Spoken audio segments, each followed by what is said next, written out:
ہمارے تو ائمہ کے فرامین میں ہے من زعم، جس کو یہ گمان باطل ہو گیا، جس نے یہ سمجھ لیا ان الکتاب مبہم، کہ اللہ کی کتاب مبہم ہے،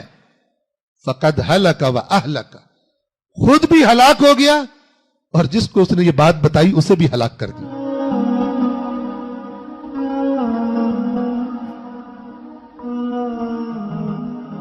کتنے لوگ قرآن کو سنجیدگی سے پڑھتے ہیں یہ سمجھ کر کے جو پڑھ رہا ہوں وہ دین ہے؟ کیا ذہنوں میں ڈالا ہوا ہے جو میں پڑھ رہا ہوں پتہ نہیں اس کا کون سے میننگ ہو، اس کے 20 میننگ ہو، اس کے 25 میننگ ہو، اس کے 70 میں ایسی باتیں بتائیے۔ ایسا بندہ کہتا ہے بہتر ہے نہ ہی پڑھو، چومتے چاٹتے رہو، ثواب ملتا ہے اس سے۔ سمجھنے کی کوشش، دین لینے کی کوشش نہ کرو۔ اس جرم کی سزا اللہ نے نہیں دینی، اس امت کو دینی ہے، دے رہا ہے۔ یہ توہین قرآن جو سارے مل کے کر رہے ہیں، وہ تمام لوگ جو قرآن مجید کے اندر یہ جاننے کے خواہش مند ہی نہیں ہے کہ اس کتاب میں کیا لکھا ہوا ہے، وہ سب قرآن کی توہین کا ارتکاب کر رہے ہیں،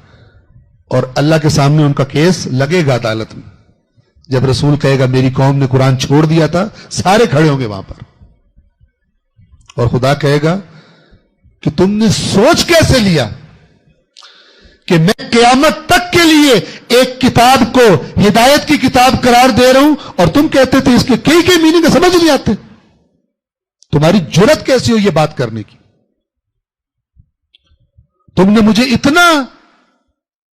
سمجھ لیا تھا، اتنا مجھے تم نے کم پڑھ سمجھ لیا تھا کہ میں جو انسانیت کی ہدایت کا ذمہ دار ہوں، لاسٹ کتاب ان کو دے رہا ہوں، وہ بھی ایسی کی جو سمجھ نہیں آتی۔ ہمارے تو ائمہ کے فرامین میں ہے من زعم، جس کو یہ گمان باطل ہو گیا، جس نے یہ سمجھ لیا ان الکتاب مبہم، کہ اللہ کی کتاب مبہم ہے، فقد ہلک و اہلک، خود بھی ہلاک ہو گیا